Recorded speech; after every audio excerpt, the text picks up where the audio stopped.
I was talking to God on my vacation. Lord, what do you want me to say for kind of a start to the new year and now that I'm back from vacation?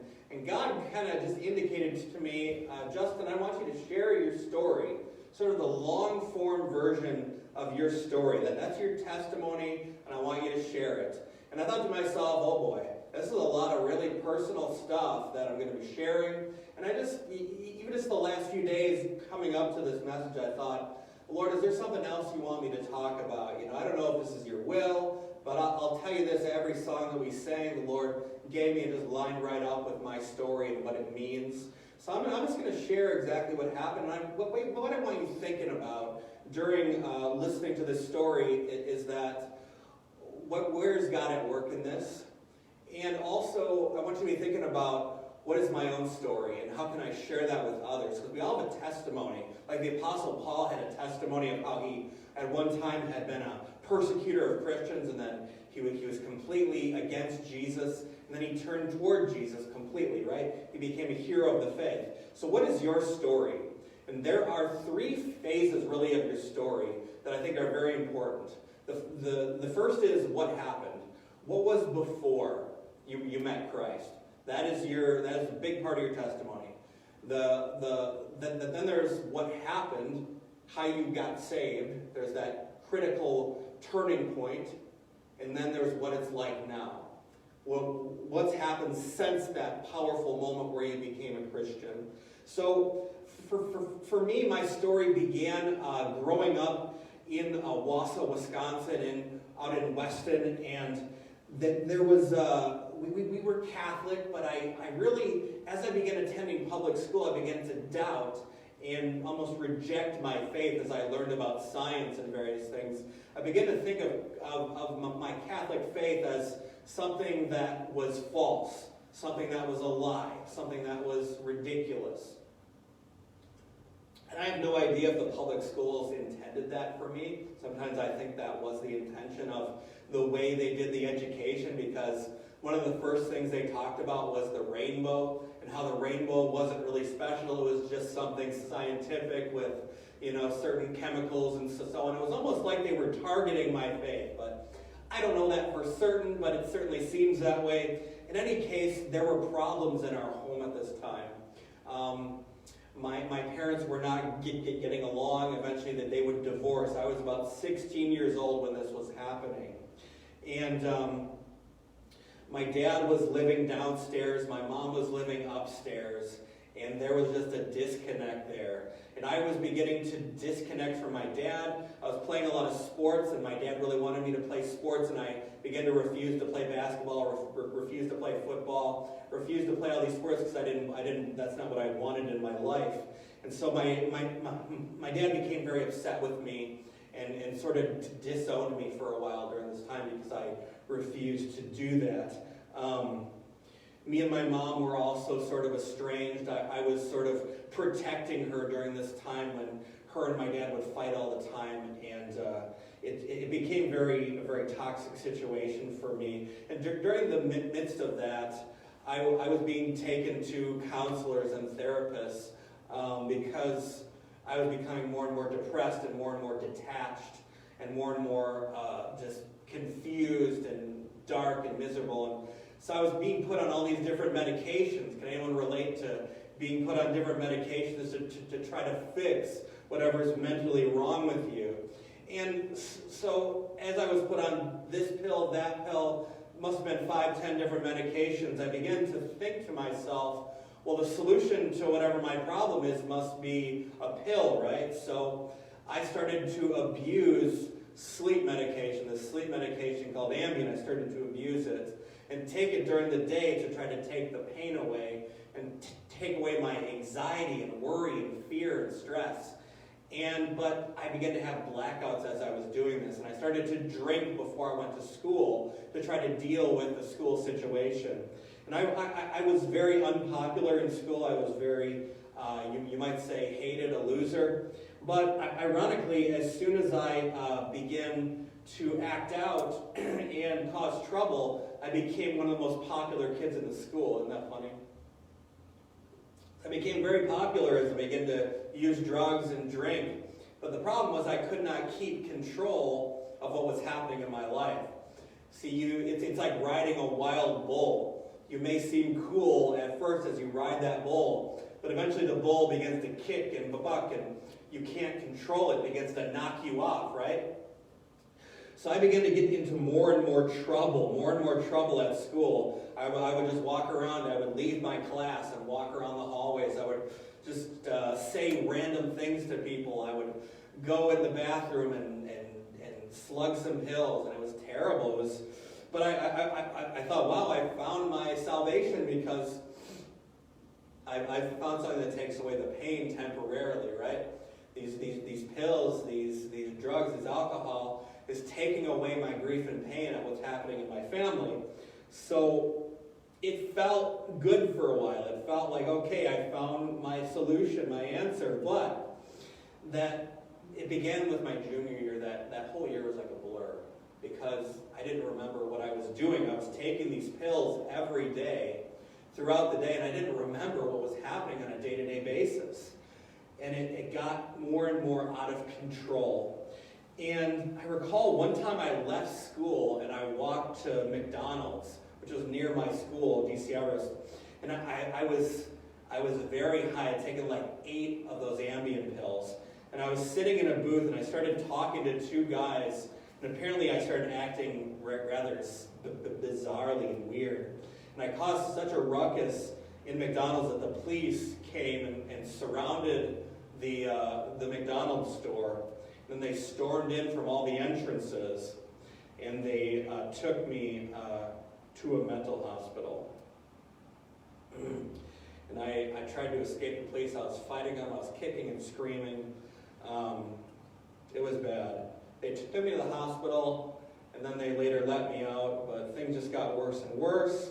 Another time, my mom was picking me up from my aunt's house because I would walk there after school, and I stole her car, and I drove it around the block and crashed into a ditch, and I smashed up her car, and it was terrible, and I just thought it was funny. I was so out of it.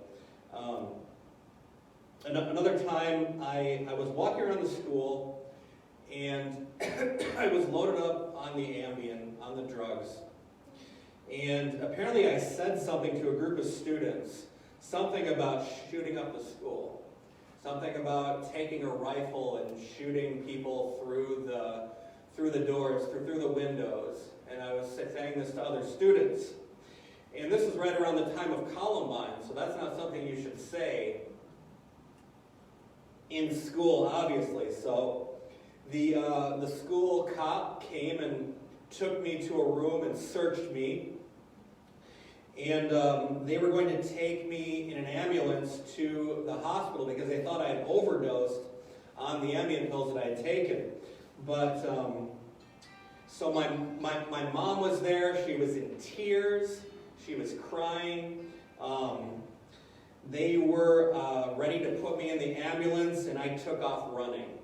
And I took off running down the side hallway and out the back doors of the school. And the school police officer chased me down, threatened to mace me. And he put handcuffs on me. And they put me in the back of the ambulance. And they took the handcuffs off. So on the way, as I was in the ambulance, I shoved the 2 EMTs and tried to open the door to escape. But a police officer had been following, so he put me in a sort of chokehold and put the handcuffs back on. And I was taken to the hospital, and then I was taken to the mental hospital. So I went to this mental hospital, and I was there for about 2 weeks, just under observation. And during this time, I found out that I'd been expelled from high school. I'd been expelled, I was thrown out, and that all my friends now would not talk to me because they thought I was going to blow up the school, so they were very afraid of me. So at this point, I was completely alone then. Then my parents divorced, my dad moved out, and my life went downhill from there. That is what I refer to then from the age of 19 to 27 as that period where my life completely fell apart. So moving into that next phase, I began hanging out with the wrong crowd. I began hanging out with a bunch of druggies and smoking marijuana, drinking, smoking cigarettes.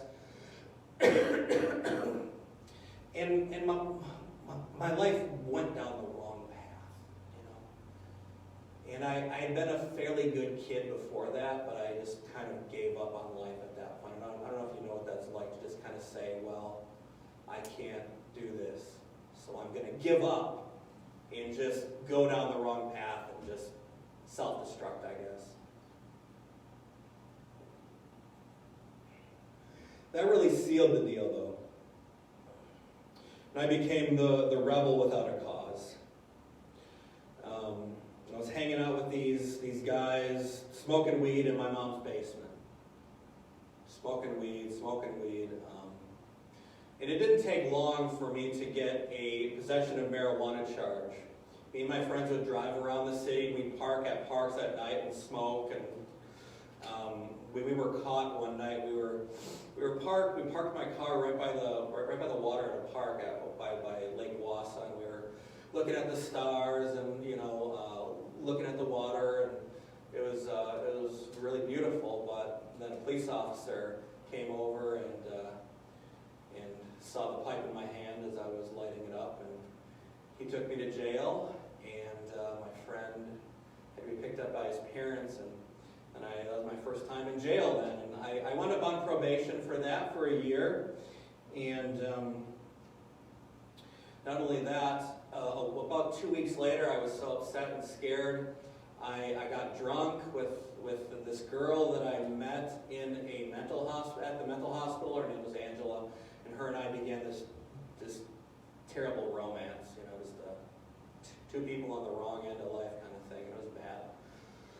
But during this time, I was bouncing between my mom's house and my dad's house, my mom's house and my dad's house. I'd get mad at one, go to the other house, get mad at dad, go to mom's house, get mad at mom, go to dad's house, get mad at dad, go to mom's house. And it was very toxic and destructive for me. And I was smoking and drinking more and more during this time. And so 6 months into my probation, I was dating this Brazilian girl, and it was actually the longest relationship I've ever had in my life, which was 4 months. That's the longest romantic relationship I've ever had in my life. It was 4 months with this Brazilian girl, and she was kind of helping me to stay clean and sober while I was on probation. And I lasted about 6 months, and I couldn't last much longer. I just kind of gave up and started drinking and using pills again. Me and her broke up shortly after. During that time, then, I started hanging out with my cousin, and he was a little younger than me. He was like 17. I was like 20. And one night we were hanging out. He was very depressed, and we were hanging out, and I gave him some of my pills. And he actually drove home on those pills and almost hit a police officer. He was in the wrong lane on the road on his way home, and he almost hit a police officer. So I was charged with several new crimes, like distributing pills to a minor and all these things. And I ended up being revoked from my probation, because if you get new charges when you're on probation, you get what is called revoked. When you get revoked, you serve the jail sentence that was being hung over your head during this time. So this was something that changed me forever. My worst fear was always jail. My mom was always saying, "You're going to go to jail. You're going to end up in jail." That was my worst fear. It scared me so much. And one thing I can tell you, when you're not a Christian, when you're one of the world, is that your worst fears will come upon you. Your worst fears will become a reality in your life. That's just the truth of being a non-Christian, living out there for yourself. Your worst fears will become your reality, unfortunately. And my worst fears became my reality. For 24 days, I sat in jail, and I was a suicide risk, and I was kept apart from the population because I was a suicide risk while I was in jail. And it was just the scariest thing of my life that far, being in that cell in that white cement cell with that little, metal toilet, and only having a Bible with me in the cell. And one of the hardest things was having the guards look at you like you're less than human. And it was just really, you begin to feel like an animal while you're there. It was very, very painful for me. And so I was kept then in solitary confinement because I was a suicide risk. And because I was afraid to go in with the population because they'd eat me alive, I thought. So I actually spent, I believe it was 2 weeks in solitary confinement. So with just me and a Bible. And that changed me for the rest of my life. I was never the same after those 2-3 weeks in solitary confinement. And it really changed my personality and changed. If you've ever been in solitary confinement, I can't imagine anyone in here has been in solitary confinement. Okay, there is one who's been here in solitary confinement, but it changes you. It does something severe to you. Even 1 day in solitary confinement is considered just unbearable. So I did 2 weeks in solitary confinement. So it's horrible. It's horrible, and it changed me. So I came out of jail, and I had kind of become a vagabond. It was changing me. And as Christians, we're changed by the Holy Spirit over time to be more and more like Jesus, right? But when we're one of the world, Satan and the evil one changes us more and more to be like sin. So I was becoming more and more like sin, like death, like destruction. And self-destruction was becoming my life. My goal in life was to destroy myself. And it's so weird as a Christian to think, how can someone have a mindset that they want to self-destruct? That makes no sense, right? But for one of the world who's in the flesh, it does actually make sense. Somehow it's weird. Even it made sense to me in a certain way back then. But even now thinking about it, I'm like, how does that make any sense? It doesn't make any sense. Because I'm a Christian now. I have an enlightened conscience now. That not perfectly enlightened, but a Christian conscience. And it just makes no sense to me. Why would I do that? Why would I want to destroy myself? But that was the goal, self-destruction. That was my plan. And without Christ, you really don't have a plan. You do whatever feels good, I guess. After this, I continued my downward struggle. There was a night where I was drinking with a female friend, and she left, and then some other friends called me and asked me to come pick them up. And I was very drunk, and I'd also been taking anxiety pills as well, like Klonopin and lorazepam and all of that, kind of combining the two. And I foolishly went for a drive to pick them up while I was drinking, and I then got my second DUI.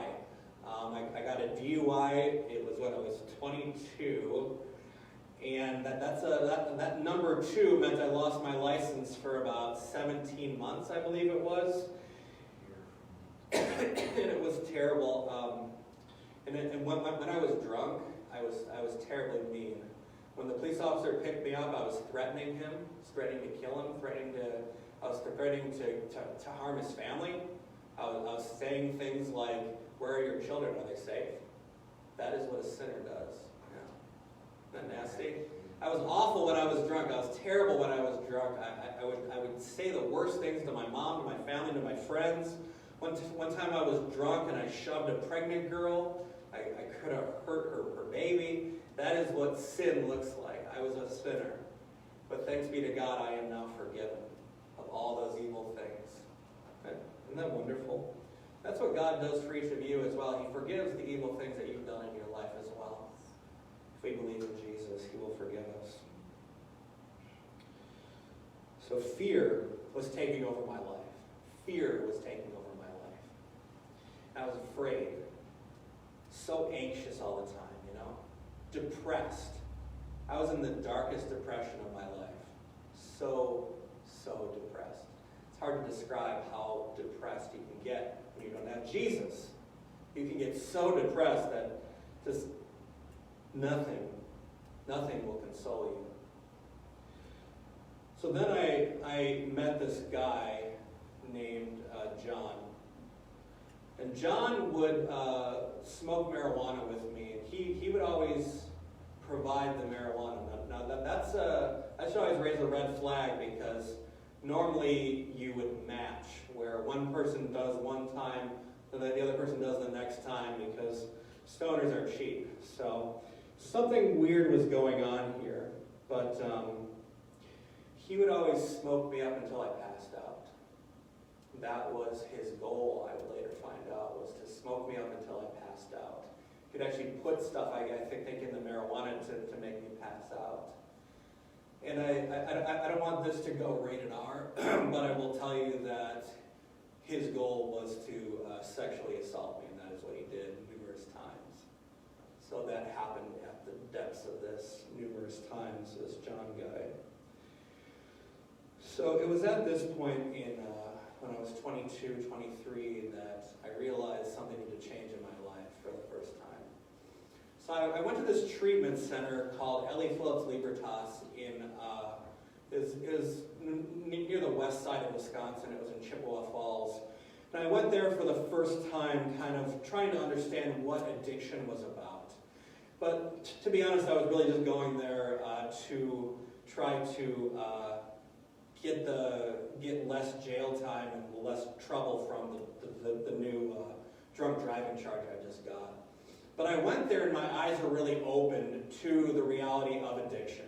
It was all 12-step based.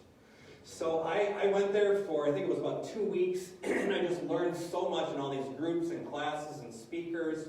And I learned a lot of just really powerful stuff about the power of addiction, that so someone who is addicted, they've lost the power to control what's going on. They've lost the power to kind of quit on their own, so they need this support of like Alcoholics Anonymous or Narcotics Anonymous or various 12-step groups to find new healing and recovery. So I went there, and I did manage to stay sober for a year after that. And I was doing pretty well. I was going to like 3 meetings a week in my hometown, and I was starting to experience then the blessings of recovery. I started going to college. I started to work at my college cafeteria. I was a dishwasher there. I was doing very well in my classes at the University of Wisconsin in Marathon County there, and I was starting to write for my college newspaper, which was kind of cool. And I actually started to get a paid position at my college newspaper, and just really cool things were happening. But I didn't have Jesus Christ in my heart, and I didn't really know a lot about God, and I didn't really care to know. So it was not sustainable in the long term. So after 1 year of recovery, one of the best years of my life as far as recovery went, I began to drift away, and I really wanted to be in a romantic relationship. And that was my just desperate desire then, was be in this romantic relationship. And God kind of gave me what I wanted, this girl who, just really liked me, and we spent time together, but then I found out, a person in the world is not going to be loyal to you. She ended up cheating on me with my best friend. So I got super upset, and I relapsed back onto one of my drugs of choice was DXM. I'm not going to get into what that is right now, but it was a very potent drug, DXM. And I also used to drink and then smoke marijuana, and I got right back into that stuff, right back into everything again. In 2009 it was. And things just fell apart. I was writing for the school newspaper, and that all fell apart. My college career fell apart. Couldn't hold a job anymore, and everything just fell apart. And from 2009 to 2012, I just kind of went back and forth in that repeating loop of destruction, where I went to treatment, back to Ellie Phillips, 5, 6, 7 times, trying to get sober, trying to get back on. And it would never work. I would stay sober once I left for maybe a few days, maybe a few months, 4 months once I stayed, but I would always relapse again. I couldn't quite get it. And I remember one of my last times at Ellie Phillips, I was sitting in that nasty room, their common area, and just terrified, just because I was so scared that I could never overcome addiction. I thought, I was terrified that I'm never going to get out of this. This is going to kill me. And the seventh time, and I'd also been to 4 or 5 mental hospitals during this time. I'd gone down to Owosso in southern Wisconsin, lived there for a while. I'd gone to a treatment facility in Milwaukee. I'd gone to these treatments, and I kept trying to figure out what I needed. I remember the last time at Ellie Phillips, I talked to one of the counselors, and I said, please just be honest with me. Is my case hopeless? Is it kind of too late for me? And she said, well, Justin, she's seen me 7, 8 times now. She's seen the destruction. And she said, well, Justin, for some, they will never find recovery and they do die in their addiction. And I thought, that's probably going to be my story. I began to kind of give up hope. I'm grateful that she told me that because I was so tired of being lied to, So it felt like a hopeless case. It really did. It felt like there's no escape. I kept trying. I kept failing. So during this time now, between 2010 and 2012, I attempted suicide several times. I would lay on the road in front of my house where my mom lived at night, but God would make sure that a car didn't come that whole time. That road was very busy, but God would make sure that a car wouldn't come. Isn't that wonderful? I overdosed several times. In 2011 and 2012, I was in the hospital twice for overdose. In 2012, my mom was there with me. I'd overdosed again. My parents were they had given up on me basically. And the doctor came in that night and he said, we don't know if you're going to make it through the night. Just be aware that I was in the ICU. And I just burst into tears and I was so scared. I was so scared. But all along, during this time between 2009 and 2012, there began to be these incidents, these appearances of something. And it started with my grandpa, who sat down with me in 2008, 2009. He sat down with a Bible. He gave me a Bible. And he told me about the love of Jesus. He told me about how good God is. He shared the gospel that Jesus Christ had died for my sins. And I thought it was stupid when I first started. I was like, I don't get it. I don't know what you're talking about. Sounds made up to me. But I took the Bible and I started reading it. Started reading it. And I started to connect with characters like Job, like Jacob, like Abraham even. I began to read that Old Testament. I began to write about what I was reading. And that Christmas I asked, by providence, my cousin, who's very religious, very Christian, got my name and I asked for Christian materials, and she gave me a movie called The Gospel of John. I started watching that movie over and over and over again. Just trying to understand the words of Jesus, because that movie was word for word John's Gospel. Every word of the script was a word from John's Gospel. And I began to explore what it meant to believe in something higher than myself. I used to wear around these chains showing all the symbols of the world religions. So I'd begun a spiritual journey in my life. And I was beginning to seek after the spiritual. And it began with exploring all the world's religions. But very quickly I came to the message of the gospel of Jesus Christ. And that's where the journey led. I can't explain it. But every time I would think about Jesus, there was something there when there was something missing in these other esoteric religions and astrology and numerology and Islam and Buddhism and all that Hinduism and all that. It just always brought me back to Jesus. But I came to a rock bottom in my life in 2012. In 2012, I was 27 years old, and it was very ironic because I had become a sort of believer in the Mayan calendar theory that the world was going to end or undergo some great transformation toward evil in 2012. So my plan was to join Club 27 when I was 27 years old. A lot of these famous rock stars had died when they were 27. And it was my plan to write a book. I was trying to write books at this time. I had self-published several books. I had written these fantasy stories. And my goal was to get a book published before I died, when I hit age 27, so that there'd be something around to remember me by, that I'd be remembered because I wrote this book. But I could not get that book published. I submitted to hundreds of publishers, and they all denied it. So it was like my last dream of getting self-published, being published and being remembered was killed. And it was just me and rock bottom there at the end. And I would be tripping every day. I'd be drinking every day. I'd be seeing weird things as I tripped. I'd see like demons and stuff when I tripped. And I tell you guys, from 2009 to 2012, I was tripping constantly. I was seeing weird things. I was seeing demonic things. I was seeing like end time stuff in my head. It was wild. I can't get into all of it right now. I wrote down a lot of it, but just dark stuff. It's almost like the demons knew I was marked out for salvation, so they hated me much more and attacked me in my trips. And it's something I've noticed, that demons, if you're on psychotropic medication or drugs, you're opening yourself up to demonic influence, believe me, you are.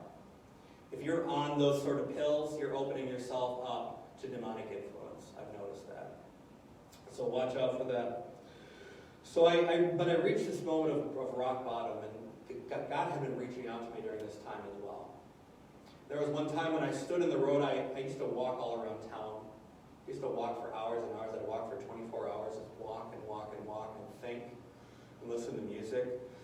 And there was one time, I think it was my last suicide attempt in 2012. I walked out into the highway, on the highway, I kid you not. Now that's a bit more dangerous, to walk onto the highway. I jumped a fence and walked onto the highway. It was a cold day. I think it was like late fall. Sure enough, a car was coming. And I stood right in the path, looking at the car, and I was in tears, and I was crying because I was so scared, but I wanted to die. I wanted to die. That's the madness of the flesh, of being in sin, of living a sinful life, of being depressed from self-destruction. I looked right at the guy, and I'll never forget his face. See, he looked terrified behind the wheel, like, you know. And he swerved out of the way and barely missed me on that highway. I kid you not. So close. And he risked his life by swerving out of the way. I didn't die that day, thanks be to God. I would have woken up in a place of fire and torment and been there forever. Thanks be to God that I didn't die that day. But God was working this all out, I'll tell you. So, rock bottom, 2012, November, mid-October to November 1st, rock bottom phase right there. When you hit rock bottom, you're sick and tired of being sick and tired all the time. You're miserable, you've given up all hope, you've lost everything. There's no more ego left to kind of sneer and say, ha-ha, I'll get it next time. That's gone. There's no more to say, I'll try again. There's nowhere to say, I can figure this out. It's all wiped away. That's why rock bottom is such a beautiful, pure place, you might say. Why? Because there's no more ego. I can no longer protect myself and keep myself away from Christ. And that is what so many people in the world do, is they keep their barriers up from Christ till the day they die. And they refuse to let him in. That's all ego. That's the flesh. That's the desires of the flesh. The rebellion against God, you might say, is right there. So I kept those barriers up, but once I hit rock bottom, there's no more barriers. There's nothing left there. And at that moment, I realized, after watching this Gospel of John movie about 100 times, I realized I need God. I need God.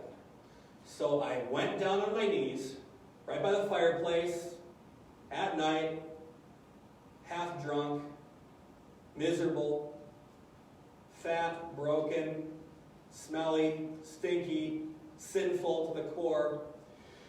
And at that moment, I was calling up to God. I said, God, please help me. Something in my mind told me, call out to Jesus Christ. Call out to Jesus. You can't just call out to a vague God, What God are you talking about? Call out to Jesus Christ. So I thought, all right, I will. So I fell down on my knees. This must have been Spirit-inspired in this moment, because I remember this moment because it was like all of reality held still. And I almost perceived like all these angels were holding their breath to see what I would do, Because God does not force us to himself. He brings us to himself. He's brought me to this moment where I can cry out to Jesus, but I do have to do the crying. So I cried out to Jesus in this moment. I just cried out, Jesus Christ, save me. Help me, save me. In total bitterness and sorrow and misery, I cried out to Jesus. And it's almost like I felt that cry echo up through these various levels of, I don't know where it was echoing, or probably to the highest heaven. Echoing up, echoing up, echoing up. Jesus, Jesus, Jesus, up, up, up. And then I felt the ground shake around me. I kid you not. People don't believe me when I say this. I felt the ground shake around me. I think that must have been the celebration of the angels and the saints saying, he's come to Christ. And they celebrated and cheered together. All the angels cheered and cried out. I was terrified. I screamed when it was shaking because I was so scared. What's happening? And at that moment, I became a different person. Became a different person. God changed my desires, changed my attitudes, and I was new. I was a new person. That next day, I went to an AA meeting. I got back into the 12-step recovery groups. Started going every day to recovery meetings. That next Sunday, I think, maybe it was the next Sunday or the next Sunday, I'm not sure, I went to a church. I found this church called New Day Church. I started attending there every Sunday. I joined one of their small groups, and at that church I was taught about Jesus, what it meant to be a Christian. And a few months later, so I always mark my day of salvation as November 1st, 2012. At least that's my recovery date, November 1st, 2012. But then I was baptized in February. I think it was mid or late February. I was baptized into the body of Christ at that. And I made a public declaration. I shared my testimony. It's still on YouTube if you want to see it. In 2012, my grandpa was there, and my mom was there. Both of them had been the ones praying for me. That whole time, they'd been the ones sharing the gospel with me, encouraging me, helping me. They were there to see me get born again. They were there to see me declare my faith. And I began working through the 12 steps with sponsor and AA. I overcame drugs and alcohol that way. A year later, I quit smoking. My whole life began to change so quickly under so much destruction. It just completely changed. And I began to live by faith in Christ and pray and read my Bible. And I had these new desires in my heart to live differently, to live as a Christian, as a follower of Jesus. And I was so excited. I was so happy. It was tough, though, I'll tell you that, because I'd gone so low. I had a lot of healing to do. I worked through some depression recovery workbooks. I wrote down my 4th and 5th step in recovery. That's where you write your whole story and you share it with your sponsor. And I had 47 pages when I wrote out my story of everything I'd gone through. And that helped heal it, though, to talk about it, to share it, to clear it out. That was big for me. Then I began to go around and make amends to people I had hurt in the past. I began to go around people like my mom and my dad and pay them back money I owed them, and ask for their forgiveness, and ask how I could make things right with my grandpa and my grandma on the other side. And many of them, they would forgive me, and they'd say, just the way you can make it up to us is to spend time with us. And so I would do that. I would spend time with grandma and grandpa. I'd go out to eat with them. I was making amends to the people I'd hurt. I made amends to my past friends. Began to pay them back money I owed them. That's that process of recovery and growth. And very quickly I realized that I was called to ministry work. I just knew. I'm called to the ministry. But this Baptist church that I was attending, it was very, very big, very popular. Lots of people wanted to preach there, lots of young people. And it felt like God was calling me elsewhere. During this time I was looking for work. and I applied at a Salvation Army homeless shelter in my hometown of Owosso, Wisconsin. I started working at the homeless shelter, and that gave me an opportunity to share my faith day in and day out. I'd be handing out Bibles to everyone, sharing the gospel with people, praying with people. I loved it. It was really hard work, though. Working at a homeless shelter is tough. I don't know if you've ever done that before. It's really tough.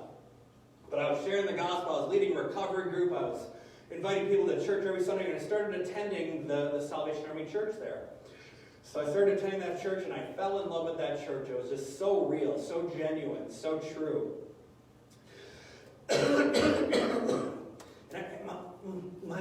My life became one of victory instead of loss. I was changed. I was a new person. All my sins had been wiped out and forgiven. All those evil things I had done were just wiped away by the blood of Jesus. Isn't that wonderful? It's so good, you know. Those who have been forgiven a lot are just amazed by the forgiveness of God. And I was forgiven a lot. I did a lot of evil things. But the great thing is that God just washes that all away. And He gives us good work to do as Christians. And this is my good work to do that I do. And I'm already saved. But I want to serve God. That's why I serve today. And so I got into I got into college. I got a bachelor's degree with high honors. Everything started to change. I felt the calling to officership in the Salvation Army. And I began a 2-year internship in Escanaba in the UP of Michigan. So I was in the UP for 2 years. First time ever leaving my hometown. But I went there, and I was ministering to this congregation along with the officers that were there, Major Ralph and Major Debbie, great people. And I was learning under them, learning all the rigors of ministry. It was very difficult, very tough, very stressful. But it was victory. It was victory after victory.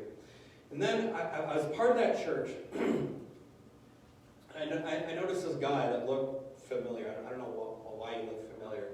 But one day he came up to me and he said, I used to drive down to Owosso to do hunting and fishing down there.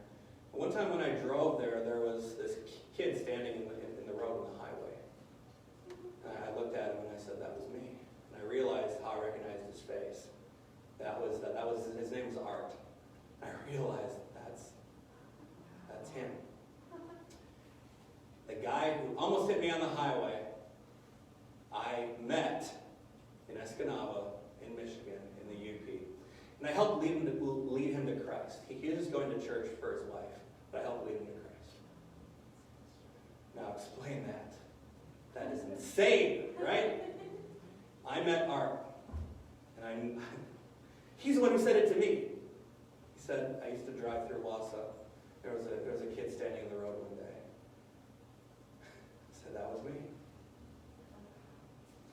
And at that moment I knew, wow, God's got an amazing plan for my life. I know. Sometimes it's pretty crazy, pretty rough, but it's beautiful. It's beautiful because it gives Him glory. So I did my 2 years in Escanaba, learned so much. Then I had to go to Chicago, of all places, for the Salvation Army Training College. I was accepted in. I went there for 2 years.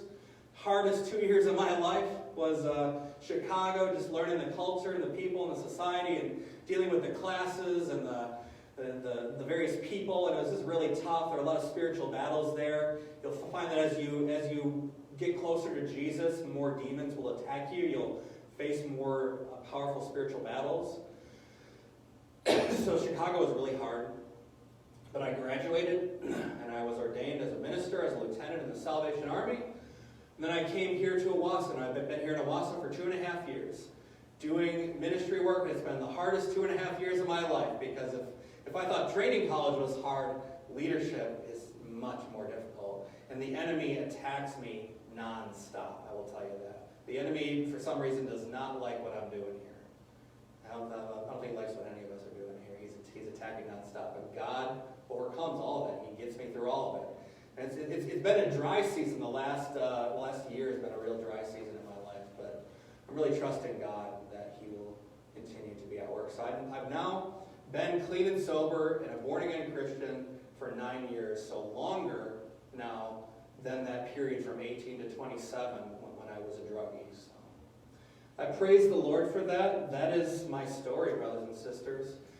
And in conclusion today, I just want to ask you, what is your story? What is your testimony? It does not have to be as crazy as mine. In fact, it's better if your story is not crazy like mine. Because mine is going to the edge of death, And it's better if people don't have to do that, It's better if you don't have to do that. And I believe, my dad worked at the Salvation Army for 25 years in Owosso as a GED teacher there. And I really believe that, things could have gone differently, where maybe my dad and my mom and I started attending the Salvation Army Church when I was 12, 14, 16. And then maybe I would have become an officer when I was younger and never would have had to gone through all that I went through. Some days I wish that it had happened that way. But nevertheless, the Lord, sometimes we make bad choices and then we have to take the long way. But here I am. And that is my story. What is your story?